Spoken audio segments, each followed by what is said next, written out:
Kesehatan menegaskan kebijakan ini bukan keputusan sepihak, melainkan tindak lanjut dari surat keputusan Menteri Sosial. Dirut BPJS Kesehatan menyebut penonaktifan dilakukan berdasarkan hasil verifikasi dan ground check kondisi keluarga penerima bantuan. Seseorang itu masih memenuhi syarat PBI dan sebagai peserta PBI atau sudah tidak memenuhi syarat, nah itu kan yang melakukan Kementerian Sosial.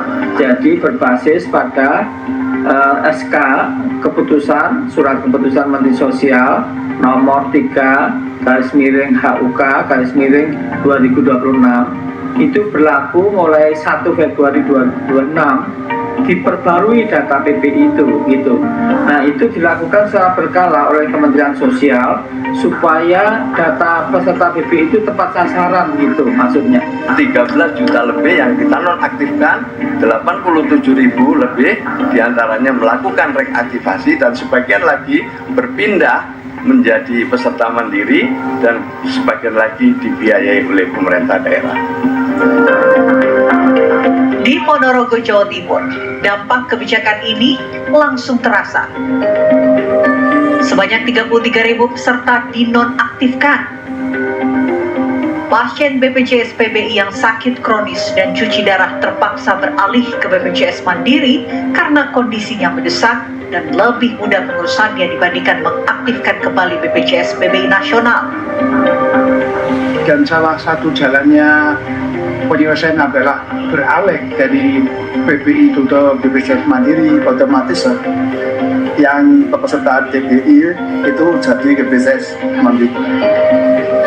Karena itu adalah salah satu proses yang paling cepat untuk mendapatkan pelayanan.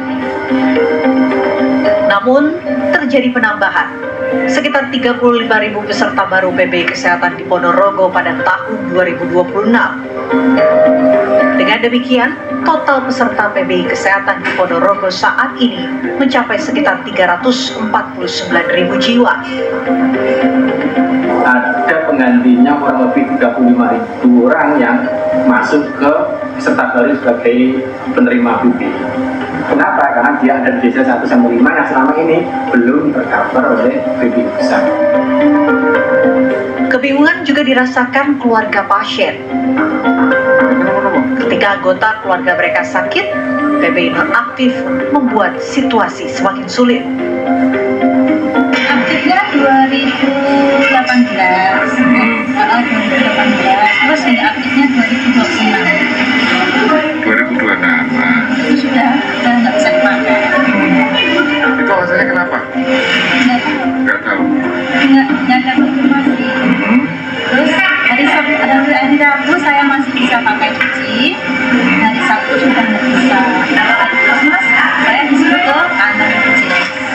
Terus dari BPJS saya kalau mau cepat, kalau darurat itu harus bikin mandiri. Seorang dokter spesialis cuci darah di Jakarta mengungkapkan bahwa meskipun saat ini pasien PBI di kliniknya masih aktif, namun potensi penonaktifan akan sangat berdampak fatal. Menurutnya, pasien kelas PBI secara ekonomi tidak akan sanggup jika harus beralih menjadi peserta mandiri dan membayar iuran bulanan.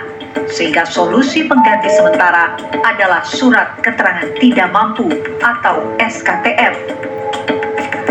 Di klinik ini ada pasien yang PBI, tapi sementara ini sih masih aktif sih Pak. Belum tahu kalau seandainya mereka nanti kena penonaktifan untuk BPJS-nya. Menurut saya sih memang perlu dipertimbangkan untuk penonaktifan yang PBI itu. Kalau dilihat dari mereka yang memang tidak mampu ya, karena